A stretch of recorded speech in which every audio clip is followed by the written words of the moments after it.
This is why you should always lock your front doors. A kid living with both of his parents decided to watch a movie for their family weekly movie night. He then gets up to use the restroom. As he is in the restroom, he sees all of the power in the house cuts off, and then he hears two loud thumps. He locks the bathroom door and hears heavy objects being dragged across the hallway. The kid, freaking out, runs out of the bathroom and runs into the restroom. Once he is inside the room, he locks the door. As he locks the door, he jumps in bed and acts like he's asleep and hopes that this person who is in the house will ignore a child sleeping. He closes his eyes and hears the door creak at the same time. He squints his eyes and sees a man with no eyes dragging the bodies of both of his parents. The man dragging his parents sits his mom's dead body in a chair facing him, and then sets the dad's body on the floor facing up. It was almost like whoever was in the house who killed them wanted him to see it. He then sees the man writing something on the wall and then climbs under his bed. He laid there for hours knowing that if he moved a muscle he would end up just like his parents. He finally built up enough courage to read the wall, and the writing on the wall said, "I know you're awake." This is the most dangerous kid in the entire world. One night in 2015, Rachel and her husband decided to go get pizza, leaving their 3-year-old son and his 19-month-old baby sister at home alone. Soon after these parents of the year left, the 3-year-old decided to take his baby sister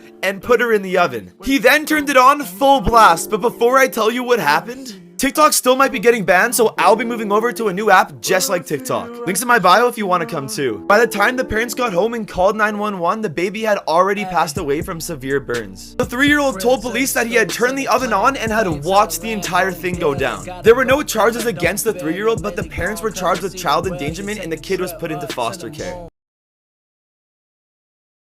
This is why you should always look over your shoulder. A woman who recently lost her husband to a car accident was trying to move on. She had a hard time accepting her husband's untimely death, so it was really difficult for her. She did what she usually did every morning and got ready without him. She got out of bed, dressed herself, and went straight to work. Once she arrived, some of her coworkers were telling her about this meet and greet for single women. She originally said no, but with some good convincing, she finally agreed. She drove home and got ready and picked out a dress and was really upset because her husband bought her the dress she was going to wear. However, she continued to put the dress on because she knew deep down that he would want her to be happy. She goes to the meet and greet and meets a kind guy named Paul. The two hit it off and he invited her back to his place. Once she got inside, he said that he needed to finish up a little bit of work before the two could hang out. She said okay and sat on the couch next to him. He put his laptop in his lap and began typing. She laid on his shoulder and said, "You know what? You really remind me of my husband the way you scratch my head." He looked at her and said, "What do you mean? I'm not scratching your head."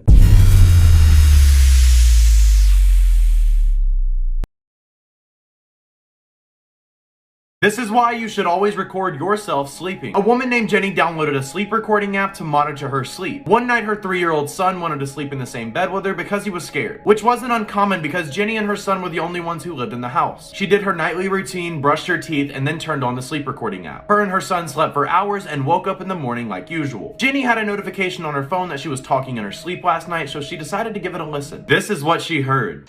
What are you doing? Okay.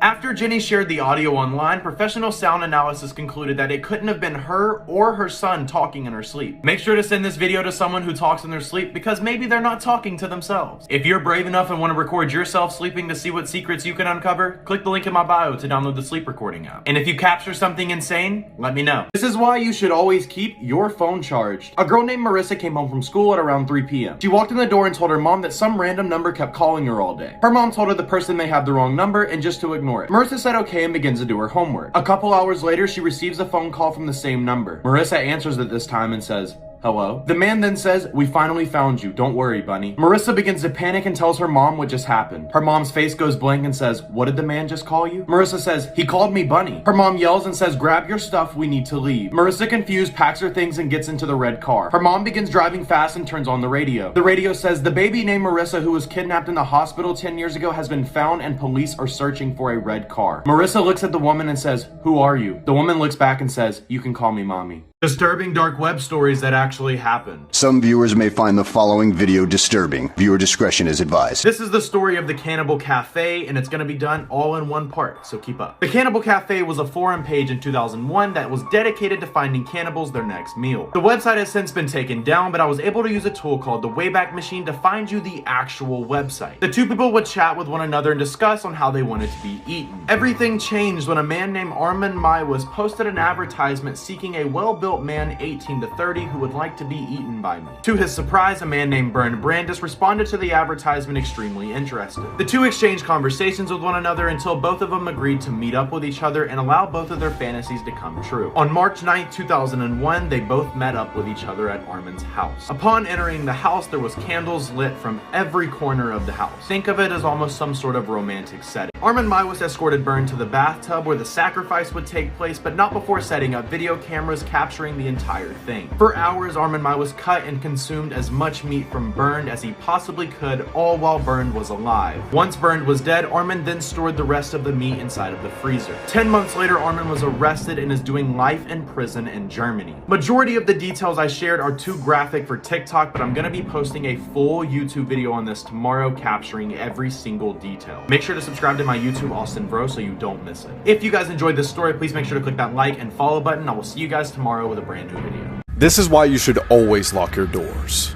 A class was playing a game of Kahoot when they heard a voice on the intercom say, "This is not a drill, go into lockdown." The students huddled in the back of the classroom and then the power went off. Minutes later, the students heard the sound of a man screaming at the top of his lungs, running down the hallway. The lunatic man started banging on the lockers and his screams gradually got louder. He then started banging on the classroom window, yelling, "Open up." He eventually left, and 10 minutes later, a voice on the intercom said, a mentally ill person had entered the school and attacked the lady at the front desk. The staff did a sweep of the school and still couldn't find him, so they locked the doors and resumed class. Later that night, one of the janitors went into the utility closet when this happened.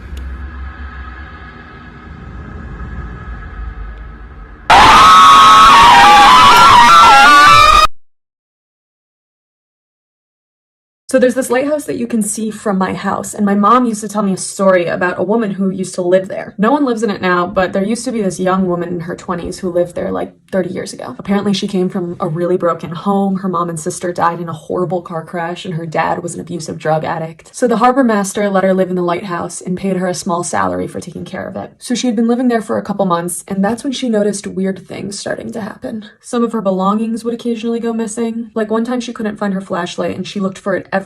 And finally she found it under her bed, which was weird because she knew she had never put it there. But then weirder stuff started to happen.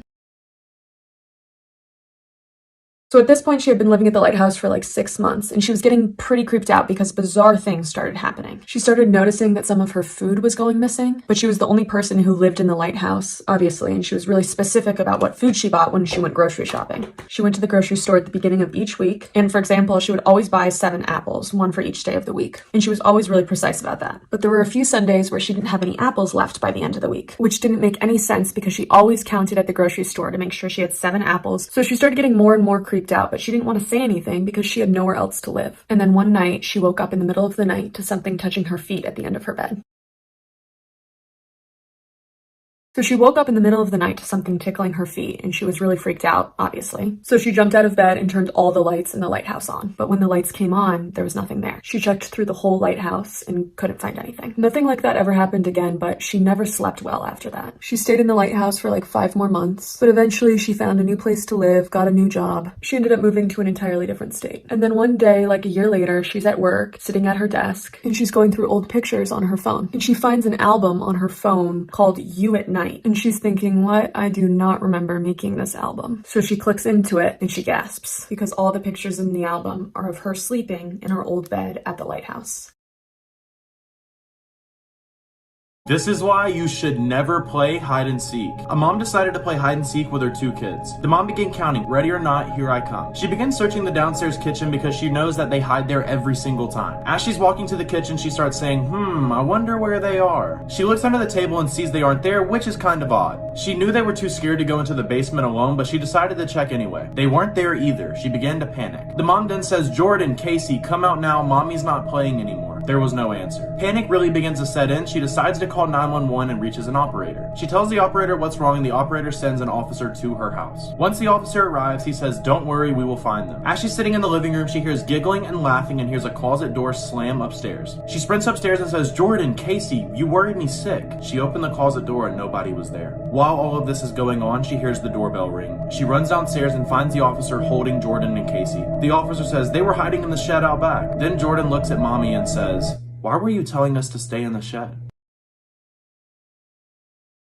Here's why you should always lock your doors. A woman had just came back from a late night tennis practice when she hopped in the shower. While she was showering, she decided that she wanted to play some music from her phone, so she reached out to grab her phone. But as soon as she grabbed her phone, she noticed somebody standing next to the mirror. And although the girl was super freaked out, she decided that she was going to maintain her composure and keep showering. So she acted like she was done showering, but instead she turned up the water to really, really hot. She then stepped outside the shower and pointed the head towards the person standing there. Immediately, the person yelled in pain as the hot water burned their face. The girl now sprinted outside, but before she left, she tried to grab her butcher's knife. However, she couldn't find it anywhere, so she decided she was just going to run outside anyways. Immediately, she dialed 911 and told them someone had intruded into her house. When police came over, they told her that the person inside her house was somebody who had been living there before. They then told her that she couldn't find the butcher's knife because that person had already found it.